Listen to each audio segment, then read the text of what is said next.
नमस्कार दोस्तों, स्वागत है आपका हमारे YouTube चैनल एस्ट्रो विज्ञान में। आशा करती आप सभी को हमारी वीडियो पसंद आ रही होंगी। दोस्तों, आज का उपाय महिलाओं के लिए बहुत ही खास होने वाला है, क्योंकि आज के उपाय में गुरु जी पति को वश में करने का उपाय बताने वाले हैं।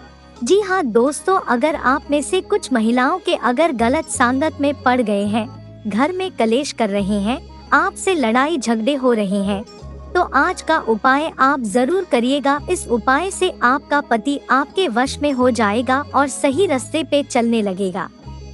अपने आप को नारायण पर छोड़ दिया, हमने अपने आप को देवाधिदेव महादेव पर छोड़ दिया, फिर उस दिन से तुम्हें चिंता करने की जरूरत नहीं पड़ेगी।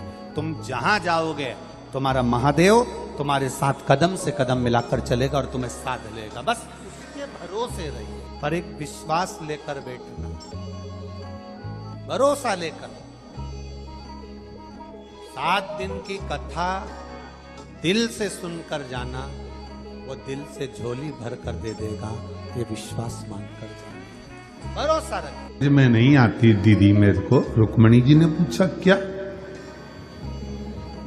कौन सा पुण्य करा है? इस द्रौपदी ने, जिसके 5 पति हैं, कौन सा पुण्य करा इस द्रौपदी ने जिसके 5 पति हैं और वह 5 पति भी इसके कहने में चल रहे हैं? आप देखिएगा जरा, वो पुण्य कौन सा है? दुनिया के लोगों का एक पति, सत्यभामा जी कह रहे हैं, हमारा ही भगवान कृष्ण को देख लो, रुक्मणी जी अपने पति को देख लो, अपन 16,108 रानियां, अपना एक पति, वो भी अपने कहने पे नहीं चलता, और वो द्रौपदी के 5 पति और 5 उसके कहने पर चलते हैं। आखिर ऐसा द्रौपदी में कौन सा गुण भरा हुआ है? इसका शीश काट दो, वो शीश काट दो, इसके मस्तक की मणि निकाल ला, वो मणि निकाल ला, और हमारा पति कहने में नहीं चलता। और ये द्रौपदी के 5 पति होने के बाद भी द्रौपदी के कहने पर चलते हैं। आखिर द्रौपदी के ऐसा क्या पुण्य करा था? द्रौपदी के पास में ऐसा क्या है? द्रौपदी के पास में ऐसा क्या बूटी है? कौन सी जड़ी है? कौन सी ऐसी भभूति है जो द्रौपदी फेंक देती है और 5 पति उसका कहना मानते? ऐसी कई माताएं जो ना जाने कितनी कितनी जगह पर जाकर कहती होंगी हमारा पति हमारी सुनता नहीं है। गुरु जी कोई ऐसा उपाय बता दो ना कि हमारा पति सुन ले। गुरु जी की लुगाई से पूछ लो, उनका सुनता है क्या? पहले जो तुम गुरु जी के पास गई हो ना पूछने के लिए कि हमारा पति हमारी नहीं सुनता, तो गुरु जी की लुगाई से भी पूछो देता है। अब जरा विचार तो करो, आप कहाँ भभूति के चक्कर में पड़े हो, कहाँ दिखावे के चक्कर में पड़े हो? किस दिखावे की तुम बात करते हो? कोई तन दुखी, कोई मन दुखी, कोई धन बिन रहत उदास, तुलसी या संसार में सुखी राम का दास। इस संसार में सब दुखी हैं, केवल सुख तो एक कोई है जो भगवान की भक्ति में लगा हुआ है, भजन में रमा हुआ है। वो दुनिया का सबसे सुखी और सेठ व्यक्ति है। बाकी के सब का हम वर्णन क्या करें कि वो आप भी जानते हो कि सुख कहाँ। सत्यभामा जी के मन में भाव आ गया, सत्यभामा जी के हृदय में ये भाव आया कि जरा मैं द्रौपदी से पूछूंगी कि तेरे पास कौन सी जड़ी बूटी है, तेरे पास में कौन सी भभूति है, तेरे पास में ऐसा क्या है जो तेरे 5 पति तेरे कहने पर चलते हैं। जी द्रौपदी के पास गई और द्रौपदी से जाकर पूछा, द्रौपदी हमारा एक पति भगवान कृष्ण हमारे कहने पर नहीं चलते, तेरे 5 पति तेरे कहने पर चलते हैं, उसका कारण क्या है? क्या कारण है तेरा? तब द्रौपदी ने कहा, मैं तो ये नहीं जानती कि मेरे पति कहने में चलते कि नहीं चलते, पर इतना जरूर है, जब मैं विवाह कर कर पहली बार आई और शादी कर कर मैं पहली बार आई और मेरी सास ने मेरे पतियों से कह दिया, पतियों ने कहा माँ देखो हम क्या लाए हैं, और माँ ने कह दिया कि 5 बांट लो। माँ का आदेश है कि आपको बांटा जाए 5 के बीच में। द्रौपदी कहती है अगर आपकी माँ का आदेश है तो वो माँ केवल आपकी नहीं, मैं शादी कर कर आपके घर आ गई हूं तो वो माँ मेरी भी है, उसका आदेश मानना मेरा भी काम है। इनकी माता का सम्मान करा। जो नारी अपने पति की माता का सम्मान करती है, अपनी सास का सम्मान करती है, ससुर का सम्मान करती है, आदर के शब्द बोलती है, सत्कार के शब्द बोलती है, घर में बुजुर्गों से इज्जत से बोला जाता है, सम्मान से बोला जाता है। अगर नारी सम्मान के शब्दों से अगर वो पति के माता पिता का आदर कर रही है तो उसका पति पत्नी का आदर करता है और पत्नी के कहने पर चलता है। जब वो मेरे माता पिता के कहने पर चल रही है तो मैं वो एक कितनी सुंदर बात कही कि आप मकान कैसा भी बना लो, मकान कैसा भी बना लो, मकान का नक्शा किसी से भी बनवा लो, मकान का वास्तु किसी को भी बताओ, मकान का वास्तु पूजन किसी से भी कराओ, मकान की पूजन किसी से भी कराओ,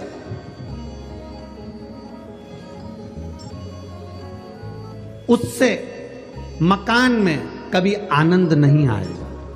मकान में बस दो चीजों का होना जरूरी है।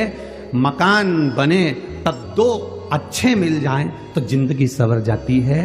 एक मकान बनाने वाला मिस्त्री और दूसरा घर में रहने वाली स्त्री। अगर ये सही हो गए तो मकान सही हो गए। दो चीजें अगर सही है, वास्तु वाले ने वास्तु बता दिया, नक्शे वाले ने नक्शा बना दिया, पूजन कराने वाले ने पूजन करा दिया, गार्डन लगाने वाले ने गार्डन बना दिया, इंटीरियर डेकोरेशन वाले ने डेकोरेशन कर दिया, पर मालूम पड़े मिस्त्री ने ही उबड़ खाबड़ बना दिया तो इंटीरियर वाला क्या करेगा। और मालूम पड़े मिस्त्री नहीं, मालूम पड़े छत की ढाल सही नहीं दी और पानी अंदर भरा गया तो फिर मकान का क्या मतलब है।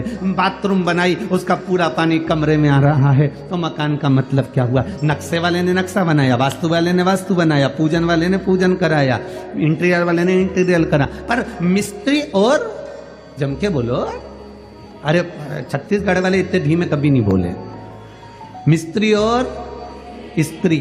अगर ये दो गड़बड़ हैं तो तुम्हारे मकान बनाने का किसी को भी वास्तु दिखाया, तुम कितने भी वास्तु शास्त्री को अपने घर में बुला लो, वो कह देगा यहाँ से सीढ़ी तोड़वाओ, यहाँ बनवाओ, रसोई घर इधर बनवाओ, वॉशरूम इधर बनवाओ, कितनी वास्तु बदल लो, पर दो अच्छे होना चाहिए। जम के बोलो जरा, मिस्त्री और स्त्री। मिस्त्री भी गड़बड़ निकल जाएगा, चल जाएगा, पर एक चंद्र घंटा, कुष्मांडा, स्कंदा अगर अच्छी निकल जाए तो टपरे में भी रह लेती है, और अगर चंद्र घंटा गड़बड़ निकल जाए तो टपरे भी बिकवा देती है। स्त्री और मिस्त्री आपके कहने अनुसार चलती है, आपके बताए अनुसार, और भले नहीं चले आपके कहे अनुसार, पर आपके घर में रहे तो प्रेम से रहे। जब आप पहुंचो घर, उसके चेहरे पर प्रसन्नता होना चाहिए। जब आप घर पहुंचो, उसके चेहरे पर स्माइल होना चाहिए। जब आप घर पहुंचो, पानी का गिलास आपको दे दे। आप घर पहुंचो, बना हुआ भोजन आपको मिल जाए। आप घर पहुंचो, आपके बच्चों को संभाल रही हो, माता पिता को संभाल रही हो, आपके घर में पहुंचने का मन करे।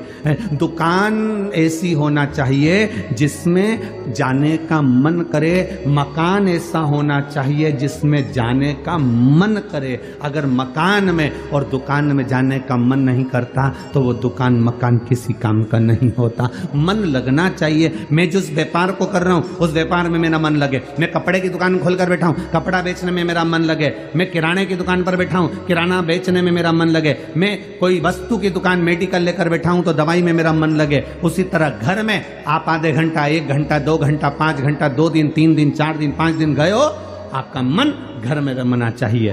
तो ठीक है, स्त्री और मिस्त्री ये दो ठीक हैं तो आपका घर भी ठीक है। बनाओ आप मकान का नक्शा, किसी से बनवाना हो तो हमें कोई दिक्कत नहीं। वास्तु जिसको दिखाना है दिखाइए, मना नहीं है। पूजन जिससे कराना है कराइए, मना नहीं है।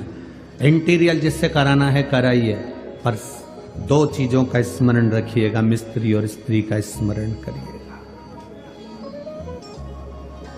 भगवान की भक्ति, भजन, कीर्तन, स्मरण।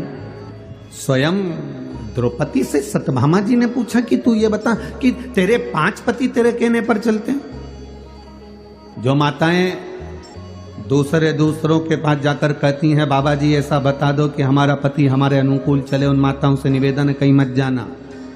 तुम अपने घर में बुजुर्गों का आदर करना चालू कर दो, तुम अपने घर में बुजुर्गों का सम्मान करना चालू कर दो, तुम अपने घर में माता पिता का आदर करना चालू कर दो, तुम्हारा पति तुम्हारे कहने पर चलना प्रारंभ कर देगा। तुम आदर करो, तुम सम्मान करो, तुम सत्कार करो, तुम अगर किसी को अगर सम्मान दे रहे हो तो तुम्हें सम्मान मिलना प्रारंभ हो जाएगा, तुम आदर कर रहे हो तो तुम्हें आदर मिलना। पंडित प्रदीप जी मिश्रा जी द्वारा बताया गया ये उपाय जरूर करें। ये उपाय आपके जीवन में धन वैभव और संपदा के लिए है। दरवेजन का ये उपाय आप जरूर करें। तो दोस्तों इसी के साथ आज की हमारी वीडियो यहाँ पर समाप्त हुई। आशा करती हूँ आपको हमारी ये वीडियो जरूर पसंद आई होगी। हमारे चैनल एस्ट्रो विज्ञान को सब्सक्राइब जरूर करें और हमारी वीडियो को लिखे और शेयर भी करें ताकि और लोग भी ये उपाय जान सके और अपने जीवन खुशियाँ पा सके। नमः शिवाय।